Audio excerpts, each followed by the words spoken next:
Hello everybody and welcome to another Sunday Q&A. Right, I'm going to try and do it a bit differently this week because I'm getting to the bottom of it, and the thing is, if you upload a 3-minute video to YouTube, it uploads in, say, depending on the time and depending how busy their servers are, it might upload in like 2-3 minutes. So you think then if you're going to upload a 30-minute video to YouTube or a 40-minute video, it should load in 40 minutes. But sometimes it takes like a day. So what I've worked out is the shorter videos upload quicker. So what I'm going to do is I'm going to do Sunday Q&A. I'm going to split it into 2 parts, but I'm still going to put it out on Sunday. So I'll put one out at, say, 6:30 in the morning and one out at 7:30. So it'll be to be continued. We'll see if it works. It might not work. It might still go over the 2 days. It's a trial and error, but I ain't recording it twice. So, so watch your space and we'll see what happens. Right, Addy the Real Slim Shady says, he said, that video I did, like best day, life on the road, edited it all together, dragging myself into the 21st century. Loved the video, Pete, wouldn't mind seeing more like that. Today has all the makings of your lucky day, because while you're watching this, if you're watching it on Sunday, I'm driving to Aberdeen. I've had a bit of a shocker. Started off nice and easy. Pick up on the Friday, drop in Aberdeen on a Monday. Then they added a stop in Edinburgh High Street, which is pedestrianised from 9:30 onwards, or 10:30 onwards. So I'll do a video about it. I'll let you know how it goes. I've started it already from the pickup, and it's going to be another life on the road again with Pete videos. I'm dreading it. I'm going to be up at, originally I was thinking I was going to have to be up at midnight. Now I think I don't have to get up till 4, so I've got to lie in. Anyhow, I'll let you know how it goes. Right, now, so what we'll cover first of all, we'll do the, I'm doing the thing with Circuit. There is another video out on the Circuit channel, which I made because they're paying me to make videos for them. There's a link if you want to watch it. It's only a 2-minute video. It's only short. And if you do a solid, please subscribe to their channel. There is going to be more helpful videos on their channel. Maybe not just to me, other people. I've got a geezer involved, a guy called Sam, who does Multidrop. So he's much more Mr. Multidrop than I am. And I said, we'll go out one day and do a video, see how it all pings out. But things about the Circuit video. Right. Ivanis 3RQS. That's a droid name. Need a real name. How do you get the widget? You should have it automatically. If not, update the app. If that doesn't work, uninstall the app and reinstall the app and re-log in with your details. If that doesn't work, get back to me and I'll talk to their technical team. But it should just come up automatically, to be honest with you. It's when you go to like add a stop, it's just there, as in placing van. It's to do with this thing. It's called Package Finder. It's so that you can find the package in the van when you get there. I think it's a really good idea. But we'll come to that. BK Carroll says, interesting. Can you optimise a route and then say where the item is located instead of loading it first and then optimising it? What it does is, when you create the stop, it asks you where you're putting the package. So then when you get to that stop, it goes, okay, here we are, 57 London Road. Your box is at the front of the van in the middle. And then you go straight to the front of the van in the middle. So it saves you time, which is, time is money in this game, as we all know. Domain name guy says, Multidrop is all about pace. How many routes a person knows, and eventually the driver loses their pace. A good now this is a good little hint there, is a sack barrier in towns and cities. And this is really handy because the people who are making the circuit want me to make the videos from the Circuit people. So have you got any ideas? And both you and Van on the Run have come up with things that you should have in your van if you're a Multidrop. Even when I was in the Luton, always had a sack barrier.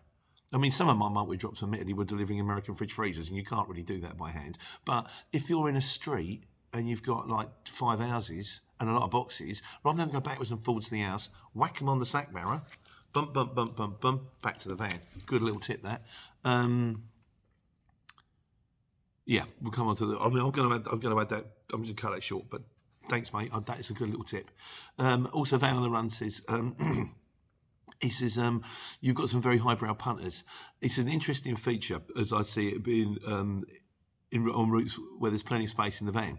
However, if the van is full front to back, like when he did the Yodel parcels, you really needed to put them in the van in drop order to dictate the location of the van after optimising the drop number. Oh yeah, and he says, and use a marker pen. That's the other thing. I'm going to ping that across to Circuit people. And he's also said something about scanning barcodes. If there was something on the app, It's obviously we're not going to get access to their system to work out what the barcode is, but there might be a way of scanning the barcode so the app recognises the barcode, and then when you get to your location, it doesn't also just ping up the where it is in the van, but also when you pick it up, you could barcode it.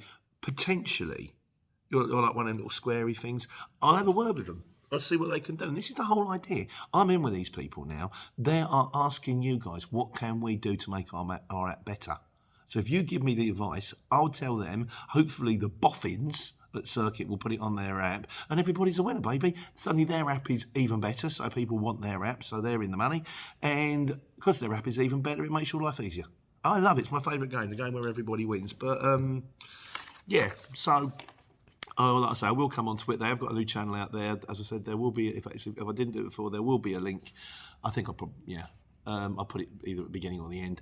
And if you want to check out the extra videos, there's 2 of me on there now. I've got graphics. I've got blue screen and little things ping up. It's technical. Yeah, not like this. Right. Bag of sand. Kind of going a bit off topic with this one. One of my top videos is how to speak Cockney, how to count. I think it's how to do money in Cockney. Bizarrely, it's the second most rated video, I think, probably off the back of someone else's really good video. And I often get told in the comments, because I said a piano. When we spoke about if we took $1,000, we said a piano. And a lot of people go, oh, bag of sand. I don't really say bag of sand, but there is a video out there, you know, if you want. In the meantime, bag of sand. Longfinger says, in Brum, we call £1,000 a quid. Doesn't that get confusing? Because to me, a quid's a pound. Give us a quid. It's a pound. I think to most people, a quid's a pound, isn't it? But let me know. People in the Birmingham area, is that right? What do you call a pound then? I don't know. Godzilla. He says in Birmingham, he kind of says, it's drug speak. He says, you don't say a bag of sand, you say one bag. That makes some sense. Still not as quick as piano. Piano, one bag. One syllable, 2 syllables. It's up there with Henry, as in Henry VIII, yes, great, yes. Or Primo, I'm not sure about Primo. So a kilo of weed would be, if they say how much kilo of weed, 5 bag. Yeah, I can see that. I can see that. Rather than saying a bag of sand, 5 bag. That makes sense. C11 Yan, I like a few of these. There's some blinders in there. He says the banter we have, a Joe 90. Yeah, that's cool. Carly Simon. Carly's Carly Simon. Where are you? I'm coming around again. Yeah, I get that, I suppose. Where are you? What's your Carly? See, these are things. It doesn't actually, there's no dictionary. And everybody's got their own ones. As I said, my mate Lawrence used to have one. He used to refer to customers as Hillmans. Hillman punters. So we all called them Hillmans. No, you leave that market, no one else is going to know what you're talking about. Well, I've got to go. I've got Hillmans around me. What are you talking about? It can be personal, like, you know. And a Rio, of course. A Rio is used, as in Rio Grande. Lee Westcott says, you should do a video in the olden days. There's plenty out there of me on the market. If you scroll to the beginning of the channel, I think I'm up to over 500 videos, but there are some of me back there doing the thing in the olden days. It wasn't so bad. It just got tough. Financially, it got tough. I never minded the job. I just minded going to work for no money. Call me crazy. There you go. Domain name guy says, it's a weird popular video. Occasionally he says, I bought a GTLD, and most people haven't got a clue what a GTLD is. I had to Google it, but bearing in mind the fact you're called Domain Name Guy, probably could have worked that one out. So this must be something he does on the side, buys domain names and sell them on for money. I guess I know people do that kind of stuff, but again, something I don't understand. So Van on the Run. It says, it's not just slang that evolves. I've noticed people don't use proper English when they used to. He said, it gets old. He said, the word twice seems to fall out of favour. He says, now 2 times. How many times do you go, what, 2 times? It's twice, the word's twice. He said, thrice. No one ever uses thrice. Not since, like the 1940s. He said, what else did he go on to say? Also, words and phrases that have come from nowhere, like my bad, come from America. Yeah, you see, language evolves. On my bad. Yeah, the word sorry.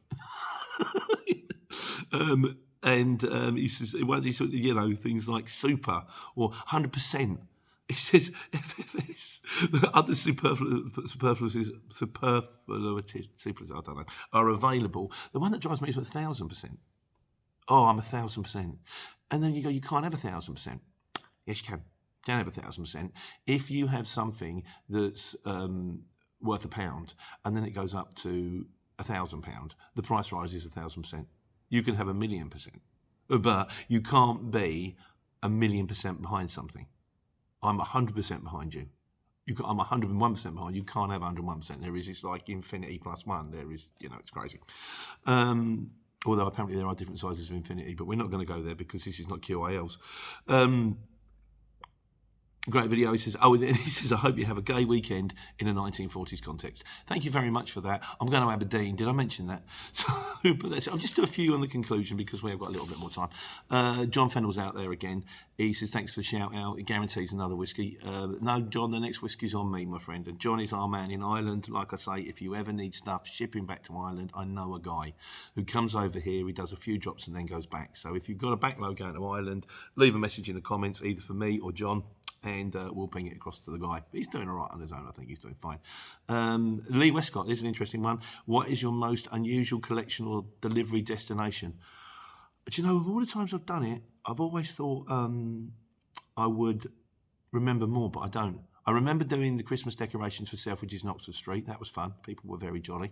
And I remember delivering the film set for Rebecca, the Christian Scott Thomas one, which was kind of fun, but we had to take the poles all the way down to the garden, which was down a massive flight of steps. And it was pretty, but yeah. So guys, most unusual deliveries and destinations, there's a video there if you want to.